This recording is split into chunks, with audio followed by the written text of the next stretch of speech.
तुम्ही पाहत आहात MCN न्यूज मराठी। भारत हा कृषीप्रधान देश असून या देशामध्ये सर्व भारतीयांना अन्न पुरवठा करणारा वर्ग म्हणून शेतकरी राजाला ओळखले जाते। परंतु सध्याला सर्वत्र गाजत असलेले कुकडी सहकारी साखर कारखान्याचे शेतकऱ्याचे थकीत पेमेंट संदर्भातील विषय चांगला चिघळला आहे।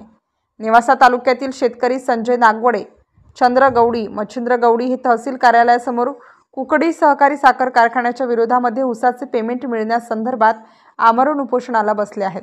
कुकडी सहकारी साखर कारखान्याला 2023-2024 साली काबाड कष्ट करून ऊसाचे पीक आणले होते। ते कुकडी सहकारी साखर कारखान्याला पाठवले, परंतु 2025 साल उजडले तरीही अद्यापही शेतकऱ्याच्या खात्यामध्ये 1 रुपयाही वर्ग न झाल्यामुळे नेवासा तहसील कार्यालयासमोर आमरण उपोषणाला बसल्याची आंदोलकांनी याप्रसंगी माहिती दिली। MCN न्यूज मराठी करिता मंगेश निकम, नेवासा। अनिल खंडागळे हे आम्ही कुकडी कारखान्याला वारंवार आम्ही पैशाची मागणी केलेली आहे, पण त्यांनी पेमेंटाचे काही 2200 रुपये दिले आणि बाकीचे पेमेंट दिलेलं आहे। तर ते आम्हाला म्हणून राहिले का आता देऊ मग देऊ, पण त्याचा 2 वर्ष निघून गेले। आता शेतकऱ्यांना खाता पाण्याची व्यवस्था करायची आणि हे पेमेंट काय देईना, त्यासाठी आम्ही आमरण उपोषण केलं। पण त्याला जिम्मेदार सरकार आहे। उपोषण केल्याच्यानंतर हे आमचं पेमेंट केलं तर ठीक आहे, नाहीतर आमचं आमरण उपोषण चालू राहणार आहे। ठीक, वेळोवेळी आम्ही तिथं जाऊन 5 वाजता जाऊन राहुल भाऊला आम्ही उठेलं, त्यांना सांगितलं की आम्हाला पैसे लागते, आम्ही शेतकरी माणसं, कोणाला लग्न आहे, कोणाला अनेक अडचणी आहे, खतं भांडे, पण ते काय म्हणते तुम्हाला 4 दिवसांनी पेमेंट तुमच्या खात्यात जमा होईल। पण असं करता करता 12 महिने निघून गेले। तर आम्ही वाट पाहून लोकांचे 4-5 रुपयाने लाख रुपये काढून खर्च करून आता पैशाचे काय वाट पाहून औषध घ्यायची बाई आली आणि आमरण उपोषण करायची बाई आली। शेवटचा टप्पा आहे, याने आमचं लवकर पेमेंट काढून देण्याची कृपा करावी। त्यांना आम्ही आमरण उपोषण केलेलं आहे। हे याच्यानंतर जर आम्हाला शेतकऱ्यांना जर काही प्रॉब्लेम आला तर त्याला सरकार जिम्मेदार आहे आणि हे आम्ही उपोषण करून सरकारने याचं दखल घ्यावी।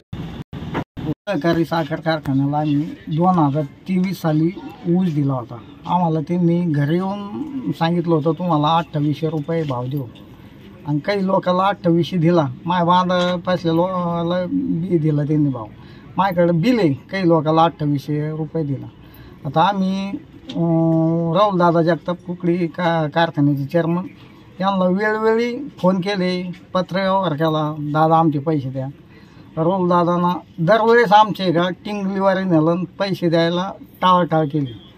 तर मग आम्ही नाईलाजाना आयुक्त साहेबाकडे गेलो, साखर आयुक्ताकडे, आणि त्यांना आमची व्यथा मांडली। तर ते म्हणे कारखाना तोट्यात आहे बुवा। तर मग आमचं म्हणणं असं आहे, कारखाना तोट्यात आमच्यामुळं थोडी चालला तुमचा, आमचं काम आहे ऊस द्यायला, तुम्ही कारखाना व्यवस्थित चालवा। तर मागणी एकच आहे, आमच्या नेवासा तालुक्यातल्या सर्व शेतकऱ्याचे पेमेंट खात्यावर आल्याशिवाय आम्ही उपोषण सोडित नाही। ओके। गेली 2 वर्षापूर्वी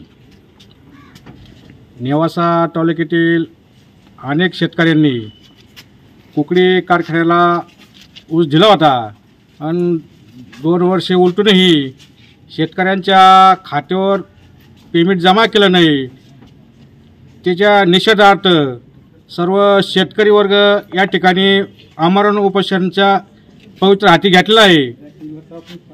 आम्हाला सांगायचं एवढंच की भारत देशाला स्वातंत्र्य मिळून 78 वर्ष झाले आहेत, तरी या शेतकऱ्यांचं प्रश्न कोणी ऐकून घेत नाही। सरकारला बी आमचं सांगणं आहे की तुम्ही हे जे सहकार क्षेत्र आहे, या सहकार क्षेत्रांच्या जे कारखान्याचे मालक आहे यांना तुम्ही धारेवर धरला पाहिजे, कारण जर शेतकऱ्यांच्या बाजूने कोणी आवाज उठायला नाही तयार नाही, त्यासाठी सर्व गोरगरीब जनता शेतकरी या पुढचा पवित्रा घेणार आहेत। कारण जोपर्यंत खात्यावर पैसे जमा होत नाही तोपर्यंत हे आंदोलन करणं आम्ही चालू ठेवणार आहेत, आणि या आंदोलनाला कारण उपोषण चालू ठेवणार आहेत। कारण या उपोषणाला आमचे रिपब्लिकन पार्टी ऑफ इंडियाच्या वतीनं आम्ही या ठिकाणी जाहीर पाठिंबा जाहीर करतो। मागणी राहुल दादा जगताप यांना यांनी आमचे 2023-24 रोजी त्यांनी आमचे ऊस नेला, त्याबद्दल आमचे पेमेंटसुद्धा जमा केले नाही. पेमेंट आम्हाला 3-4 चक्रा मारावं लागले. आम्ही तिथून रात्री 6-7 वाजता निघून तिथं सकाळी 7 वाजता पोचूनसुद्धा ते आमचे टाळाटाळी करतात. यासाठी गाठभेटसुद्धा घेत नाही. गाठभेट घेता घेता ते बाकीचे बाहेरचे जे आम्हाला बातमध्ये पण जाऊन दिले नाही, बाहेरचे बाहेर आम्हाला वापस काढून दिले. त्यासाठी आम्हाला आज उपोषणाची बारी आली. स्वातंत्र्य दिनानिमित्तच आम्हाला ते आज स्वातंत्र्य दिन असून सुद्धा आम्हाला उपोषणाची बारी आलेली आहे. त्यामुळे आमचा फुल संजीव भाऊ नागोडे यांना सपोर्ट आहे, पाठिंबा जाहीर करण्यात येत आहे.